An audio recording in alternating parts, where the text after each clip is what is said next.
بسم اللہ الرحمن الرحیم قال اللہ تبارک و تعالی فی القرآن المجید والفرقان الحمید اعوذ باللہ من الشیطان الرجیم بسم اللہ الرحمن الرحیم شہر رمضان الذی انزل فیہ القرآن صدق اللہ تبارک و تعالی وبلغنا رسولہ النبی المصطفیٰ صلی اللہ تعالی علیہ وسلم۔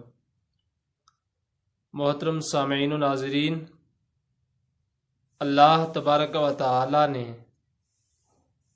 ہم مسلمانوں پر یہ بڑا احسان فرمایا کہ ایک مرتبہ پھر ہمیں رمضان المبارک جیسا عظمتوں، رحمتوں، برکتوں اور مغفرتوں والا مہینہ عطا فرمایا۔ اسی رمضان کے بارے میں اللہ تبارک و تعالی ارشاد فرماتا ہے، رمضان کا وہ مہینہ ہے جس میں اللہ تبارک و تعالی نے قرآن پاک کو نازل فرمایا۔ حضرات، رمضان کے اندر مسلمان کثرت کے ساتھ قرآن پاک کی تلاوت کرتے ہیں، اور اس سال کو چھوڑ کر کے، اس سال تو لاک ڈاؤن کی وجہ سے حالات ہی کافی ناگفتہ ہو گئے ہیں، لیکن اس سے پہلے مسلمان نماز تراویح کے اندر قرآن پاک سننے کا اہتمام کرتا تھا۔ اس سال بہت سارے مسلمان، بلکہ اکثر مسلمان اس نعمت سے بھی محروم ہیں۔ اللہ تبارک و تعالی ہم سب کو یہ نعمت دوبارہ عطا فرمائے۔ ویسے ادھر ہمارے سامنے دو چیزیں ہیں، ایک تو لاک ڈاؤن کے یہ ایام ہیں، اور دوسرے رمضان کے یہ مبارک لمحات ہیں۔ تو لاک ڈاؤن میں پہلے ہی سے ہمیں گھروں میں محصور کر دیا ہے، اور ادھر رمضان جو اپنی عظمتوں اور جلوہ سامانیوں کے ساتھ تشریف لایا، تو اس رمضان کے روزوں کا اہتمام مسلمانوں نے شروع کیا ہے۔ روزے کے ساتھ ساتھ مسلمان قرآن پاک کی تلاوت کرتے ہیں رمضان کے اندر کثرت سے، اور یقیناً کرنا چاہیے۔ اسی تلاوت کے بارے میں کچھ احادیث آپ حضرات کو سنانا چاہتا ہوں، اور ان کا مختصر مفہوم آپ کے سامنے رکھنا چاہتا ہوں، تاکہ مسلمانوں کو پتہ چلے کہ قرآن پاک پڑھنا، قرآن پاک سمجھنا، اس پر عمل کرنا کتنا ضروری ہے اور ہم کتنا کرتے ہیں۔ میرے پاس یہ کتاب کنز العمال ہے، جو علامہ اعلی الدین ہندی المتوفیٰ 975 ہجری کی تصنیف ہے۔ اس سے میں چند حدیثیں آپ حضرات کے سامنے رکھوں گا، اور ان کا ترجمہ و تشریح۔ کتاب کا نام میں نے اس لیے بتا دیا کہ بہت سے احباب حوالہ پوچھتے ہیں، حوالہ مانگتے ہیں، تو اس لیے میں نے کتاب کا نام بتا دیا۔ اور اس کتاب میں جن کتابوں سے احادیث لی ہیں ان کو میں اختصار کے پیش نظر چھوڑ رہا ہوں۔ اس کتاب کا نام میں نے آپ کو بتا دیا، کنز العمال۔ اگر آپ مزید اس کی تفصیل یا گہرائی تک جانا چاہتے ہوں تو اس کتاب کی طرف رجوع کر سکتے ہیں۔ اللہ کے پیارے رسول صلی اللہ تعالی علیہ وسلم نے ارشاد فرمایا، اذا احب احدکم ان یحدث ربہ فلیقرأ القرآن۔ بڑی پیاری حدیث پاک ہے۔ پیارے آقا ارشاد فرماتے ہیں کہ جب تم میں کا کوئی یہ چاہے کہ اپنے رب سے بات کرے تو وہ قرآن پاک کی تلاوت کرے، قرآن پاک پڑھے۔ اس لیے کہ یہ قرآن پاک یہ اللہ تبارک و تعالیٰ کا کلام ہے۔ جب بندہ اللہ کا کلام پڑھتا ہے، گویا کہ وہ ایسا ہو جاتا ہے گویا اپنے رب سے بات کر رہا ہے۔ اور اسی قرآن کے بارے میں پیارے آقا نے یہ بھی ارشاد فرمایا، یقیناً مسلمان تلاوت کرتے ہیں۔ جب قرآن ختم ہوتا ہے، ختم قرآن ہوتا ہے، تلاوت قرآن پاک کی مکمل ہوتی ہے، اس وقت کیا فضیلت، کیا عظمت ایک مسلمان کو یا قاری قرآن کو حاصل ہوتی ہے۔ پیارے آقا مدنی مصطفیٰ صلی اللہ تعالی علیہ وسلم نے ارشاد فرمایا، اذا ختم العبد القرآن صلی علیہ عند ختمہ 60 الف ملک۔ حضور فرماتے ہیں کہ جب ایک بندہ مومن قرآن پاک ختم کرتا ہے تو اللہ کے 60,000 فرشتے اس پر آمین کہتے ہیں، دعا کرتے ہیں۔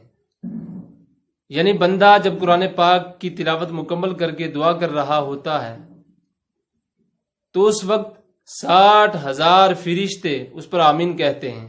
اور ایک دوسری حدیث پاک مجھے یاد آ گئی، اللہ کے پیارے رسول صلی اللہ تعالی وسلم نے ارشاد فرمایا فَإِنَّ مَنْ وَافَقَ تَأْمِينُهُ تَأْمِينَ الْمَلَائِكَةِ غُفِرَ لَهُ مَا تَقَدَّمَ مِنْ ذَنْبِهِ، کہ جس کی آمین فرشتوں کی آمین سے موافقت کھا جائے، موافقت کر جائے، تو اس بندے کے سارے گناہ، گزشتہ سارے گناہ معاف کر دیے جاتے ہیں۔ تو یقیناً جب ختم قرآن ہوتا ہے تو ختم قرآن کے موقع پر مسلمان بھی آمین کہہ رہا ہوتا ہے، ادھر سے اللہ کے مقدس فرشتے بھی آمین کہہ رہے ہوتے ہیں، اور جب یہ دونوں آمینیں آپس میں مل جاتی ہیں تو اللہ تبارک و تعالیٰ اس بندے کے سارے گناہ معاف فرما دیتا ہے۔ اس لیے مسلمانوں، جب بھی ختم قرآن ہو تو ختم قرآن کے موقع پر دعا کا اہتمام کرنا چاہیے، اور بالکل خشوع اور خضوع کے ساتھ، حضور قلب کے ساتھ اللہ سے دعا کرنی چاہیے۔ اس طرح کی جو دعائیں ہوتی ہیں وہ یقیناً اللہ کی بارگاہ میں مقبول ہوتی ہیں۔ پیارے آقا مدنی مصطفیٰ صلی اللہ تعالی وسلم نے یہ بھی ارشاد فرمایا اشراف امتی حملۃ القرآن و اصحاب القرآن و اصحاب اللیل۔ اس میں حضور اپنی امت کے مشرف، شرافت والے لوگوں کا ذکر فرما رہے ہیں۔ حضور فرماتے ہیں کہ میری امت میں شرافت والے، بزرگی والے، عظمت والے، بلندی والے، فضیلت والے وہ لوگ ہیں جو قرآن پاک کو یاد کرتے ہیں۔ قرآن پاک کو یاد کرنے والے، واصحاب القرآن، اور قرآن پاک کو سمجھنے والے، قرآن پاک کی تعلیم دینے والے، قرآن پاک کی تعلیم کو عام کرنے والے لوگ، یہ میری امت کے سب سے بزرگ، سب سے معتبر، سب سے معظم، سب سے مکرم لوگ ہیں۔ اور یہ بھی فرمایا واصحاب اللیل، اور رات والے۔ رات والے سے کیا مراد ہے؟ جو رات میں اللہ تبارک و تعالیٰ کی عبادت کرتے ہیں۔ قرآن پاک نے بھی کہا والذین یبیتون لربہم سجدا وقیاما، کہ رحمان کے وہ بندے ہیں جو اپنے رب کے لیے رات گزارتے ہیں سجدے کے عالم میں اور قیام کے عالم میں، سجدہ کرتے ہوئے، قیام کرتے ہوئے اپنے رب کے لیے وہ راتیں گزارتے ہیں، تو یہ رحمان کے بڑے مقرب بندے ہیں۔ اور یہ بھی اللہ کے پیارے رسول صلی اللہ تعالی علیہ وسلم نے ارشاد فرمایا اعطوا اعینکم حظھا من العبادہ، کہ اے لوگو تم عبادت سے آنکھ کا حصہ دو، اپنی آنکھوں کو عبادت کا حصہ دو۔ آنکھوں کی عبادت کا کون سا حصہ ہوا؟ حضور نے خود فرمایا النظر فی المصحف، قرآن پاک کو دیکھنا۔ قرآن پاک کو دیکھنا یہ بھی عبادت ہے، والتفکر فیہ، اور قرآن پاک میں غور و فکر کرنا، اس میں تفکر کرنا، تدبر کرنا، غور و فکر کرنا، اس کے معانی میں غور کرنا۔ اور فرمایا والاعتبار عند غجائبہ، اور اس کے عجائب سے عبرت پکڑنا۔ عجائب سے مراد اس میں جو واقعات ہیں، گزشتہ امتوں کے واقعات ہیں، ان کی تباہی، ان کی ہلاکت، ان کی بربادی، اور نبیوں کے ساتھ ان کے سلوک کا تذکرہ موجود ہے کہ نبیوں کے ساتھ انہوں نے کس طرح کا سلوک کیا، پھر اللہ تبارک و تعالیٰ کی کیسی پھٹکار، کیسی لعنت، کیسا عذاب ان پر آیا۔ حضور نے فرمایا کہ عجائب کے وقت عبرت پکڑنا۔ اور اللہ کے پیارے رسول صلی اللہ تعالی وسلم نے یہ بھی ارشاد فرمایا افضل العبادت قراءۃ القرآن، کہ سب سے افضل عبادت، سب سے بہتر عبادت، سب سے زیادہ ثواب والے عبادت قرآن پاک کی تلاوت ہے، قرآن پاک پڑھنا ہے۔ اور یہ بھی پیارے آقا مدنی مصطفیٰ صلی اللہ تعالی علیہ وسلم نے ارشاد فرمایا الماہر بالقرآن مع السفرۃ البررہ والذی یقرأہ ویتعتع فیہ وہو علیہ شاق لہ اجران۔ حضور فرماتے ہیں کہ جو قرآن پاک پڑھنے میں ماہر ہو، قرآن پاک آسانی سے پڑھ سکتا ہو، اس کی زبان بہت تیز چل رہی ہو، تو یہ تو اللہ کے مقدس فرشتوں کے ساتھ ہوگا۔ اور رہا وہ بندہ جو کوشش کرتا ہے پڑھنے کی، لیکن اس کے باوجود اس کی زبان لڑکھڑاتی ہے، اس کی زبان میں لکنت ہے، حروف اور الفاظ صحیح ادا نہیں ہو رہے ہیں، قرآن پاک پڑھنا اس کے لیے مشقت سے خالی نہیں ہے، مشقت کے ساتھ وہ الفاظ اور حروف کا اجرا اپنی زبان سے کرتا ہے، اس کے بارے میں حضور نے فرمایا لہو اجران، اس کے لیے بھی اللہ کے ہاں 2 اجر ہیں۔ تو بڑی فضیلت کی بات ہے، جو لوگ قرآن پاک صحیح پڑھ سکتے ہوں ان کے لیے بھی فضیلت کی بات ہے، لیکن جو صحیح نہ پڑھ سکتے ہوں، زبان لڑکھڑاتی ہو، الفاظ اور حروف ان کی زبان سے صحیح نہ ادا ہو پاتے ہوں، ان کے لیے بھی اللہ کے رسول نے یہ مزدہ جافزہ سنایا کہ ان کے لیے اللہ کے ہاں 2 اجر ہیں۔ اس لیے مسلمانوں، ہر مسلمان یہ کوشش کرے کثرت کے ساتھ زیادہ سے زیادہ قرآن پاک کی تلاوت کرے۔ اور یہ قرآن پاک سبحان اللہ، اس کے بارے میں پیارے آقا نے یہ بھی ارشاد فرمایا اقرأ القرآن فإن اللہ تعالی لا يعذب قلبا وغل قرآن، اے لوگو تم قرآن پاک کی تلاوت کرو، اس لیے کہ اللہ تبارک و تعالی اس دل کو عذاب نہیں دیتا جس نے قرآن پاک کو محفوظ کیا۔ اس میں حفظ قرآن کی فضیلت ہے۔ قرآن پاک پڑھو، اس کو یاد کرو۔ جو بندہ مومن قرآن پاک کو یاد کر لیتا ہے تو اللہ تبارک و تعالی اس سینے کو، اس دل کو عذاب نہیں دیتا ہے جس کے اندر قرآن پاک محفوظ ہو۔ بڑی فضیلت کی بات ہے۔ اور خاص کر کے مدارس کے جو طلباء اس وقت سوچ رہے ہوں گے لاک ڈاؤن میں ہم کیا کریں، جو غیر حافظ طلباء ہیں وہ اس لاک ڈاؤن کے ایام کو غنیمت سمجھیں، قرآن پاک یاد کر لیں، جتنی صورتیں ہو سکتی ہیں۔ ابھی تو 3 مئی تک کا اعلان سامنے آیا ہے، بہت ممکن ہے اس لاک ڈاؤن کو بڑھا دیا جائے، اور آثار تو ایسا لگ رہا ہے کہ یہ بقرہ عید تک بھی بڑھ سکتا ہے۔ خیر، اللہ تبارک و تعالی پوری انسانیت کو اس سے جلد از جلد نجات عطا فرمائے۔ میں گزارش یہ کروں کہ اگر بڑھا دیا جائے تو مدارس کے طلباء جو ہمیشہ کتابوں کے اوپر اپنی توجہ رکھتے تھے، کتابوں کے مطالعے میں مستغرق رہتے تھے، وہ اپنے گھر میں کیا کریں؟ تو آپ یہاں پر بھی اپنی درسی کتابوں کا مطالعہ کریں، اور جو غیر حافظ طلباء ہیں وہ قرآن پاک یاد کر لیں۔ قرآن پاک یاد کرنا یہ بڑی فضیلت کی بات ہے، اور یہ تو درجات فضیلتیں اس کی ہیں۔ اس کے علاوہ جو سب سے بڑی فضیلت پیارے آقا نے یہ بھی ارشاد فرمائی، حضور فرماتے ہیں عدد درج الجنہ عدد آی القرآن فمن دخل الجنہ من اہل القرآن فلیس فوقہ درجۃ۔ حضور فرماتے ہیں کہ جنت کے درجے قرآن پاک کی آیتوں کے درجے کے برابر ہیں، یعنی قرآن پاک کی جتنی آیتیں ہیں اتنے جنت میں درجات ہیں۔ اس کو یوں سمجھیں کہ قرآن پاک کی 6666 آیتیں ہیں۔ اب مطلب یہ ہوا کہ جنت کے اندر 6666 درجے ہیں۔ فمن دخل الجنہ من اہل القرآن، تو اہل قرآن میں سے، قرآن پڑھنے والوں میں سے، قرآن کے حافظوں میں سے جو بندہ مومن جنت میں داخل ہوگا فلیس فوقہ درجۃ، اس کے اوپر کوئی درجہ نہیں ہوگا، اس سے اوپر کوئی مرتبہ نہیں ہوگا، کوئی مقام نہیں ہوگا۔ اس لیے قرآن پاک پڑھنا، اس کو یاد رکھنا، اس کی بڑی فضیلت ہے۔ مسلمانوں، قرآن پاک پڑھیں، یاد رکھیں۔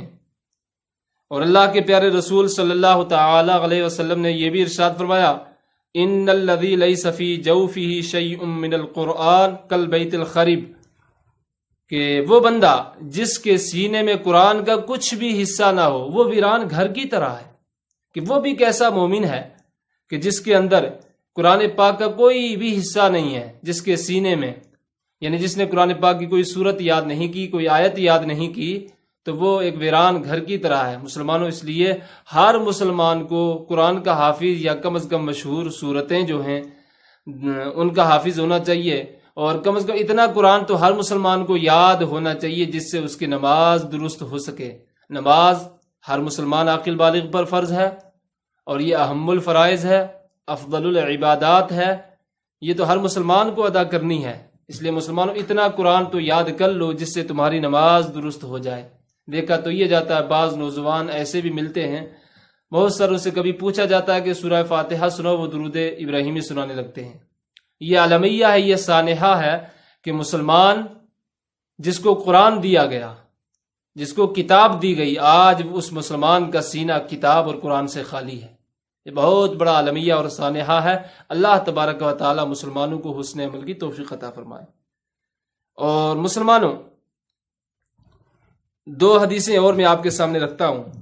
اللہ کے پیارے رسول صلی اللہ تعالی علیہ وسلم نے ارشاد فرمایا ان لقارئ القرآن دعوۃ مستجابہ، کہ بے شک قرآن پاک پڑھنے والے کے لیے ایک مستجاب دعا ہے، ایک مقبول دعا اس کے نصیب میں آتی ہے۔ یعنی جو بندہ مومن قرآن پاک پڑھتا ہے، قرآن پاک ختم کرتا ہے، اللہ تبارک و تعالی کی طرف سے اس کو ایک دعا کا اختیار دیا جاتا ہے کہ وہ ایک دعا کرے، اللہ اس کو ضرور قبول فرمائے گا۔ اب یہ بندے کے اوپر منحصر ہے کہ بندہ اس کو دنیا کے لیے طلب کرتا ہے یا آخرت کے لیے مؤخر کر دیتا ہے؟ اس کو خود اللہ کے رسول نے ارشاد فرمایا فَإِن شَاءَ صَاحِبُهَا عَجَّلَهَا فِي الدُّنْيَا وَإِن شَاءَ أَخَّرَهَا إِلَى الْآخِرَةِ، کہ اگر بندہ چاہے تو دنیا میں یہ دعا کر لے اور چاہے تو آخرت کے لیے اپنا ذخیرہ اس کو بنا لے۔ ایک اور حدیث پاک، جس گھر میں قرآن پاک کی تلاوت کی جاتی ہے وہ گھر بڑا مبارک ہو جاتا ہے، وہ گھر بڑا محترم، بڑا معتبر، بڑا معظم ہو جاتا ہے۔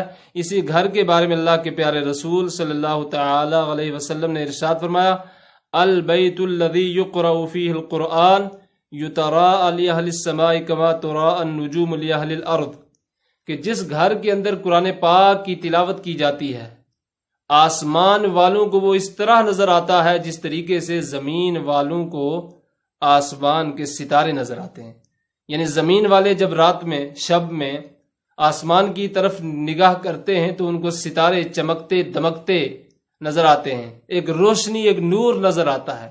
اسی طریقے سے آسمان والے یعنی اللہ کے فرشتے، اللہ کی مخلوقات جو آسمان کے اندر جو اللہ کی مخلوق ہیں، وہ جب زمین کی طرف نظر کرتے ہیں تو جس گھر کے اندر قرآن پاک پڑھا جا رہا ہو، قرآن پاک کی تلاوت کی جا رہی ہو، وہ اس طریقے سے نظر آتا ہے جس طریقے سے زمین والوں کو آسمان کے ستارے چمکتے دمکتے نظر آتے ہیں۔ اسی طریقے سے آسمان والوں کو زمین والوں کا وہ گھر جس میں قرآن پاک کی تلاوت کی جا رہی ہو وہ چمکتا دمکتا اور منور نظر آتا ہے۔ اس لیے مسلمانوں اپنے گھروں میں کثرت کے ساتھ تلاوت کریں، تلاوت کا اہتمام کریں۔ یقیناً جس گھر کے اندر قرآن پاک کی تلاوت ہوتی ہے اس میں شفائیں اترتی ہیں، برکتیں آتی ہیں، وبائیں، مصیبتیں، تکلیفیں، پریشانیاں اس گھر سے دور رہتی ہیں۔ آپ قرآن پاک کی تلاوت کریں، انشاءاللہ آپ کے مکان کے تمام مکین ہر طرح کی مصیبت سے، وبا سے، پریشانی سے، اور خاص کر کے یہ جو بیماری کرونا وائرس ہے، انشاءاللہ اللہ کے فضل و کرم سے، اللہ کے اذن سے اس بیماری اور اس وبا سے بھی آپ کے گھر محفوظ رہیں گے۔ اللہ تبارک و تعالی ہم سب کو حسن عمل کی توفیق عطا فرمائے۔ السلام علیکم ورحمۃ اللہ وبرکاتہ۔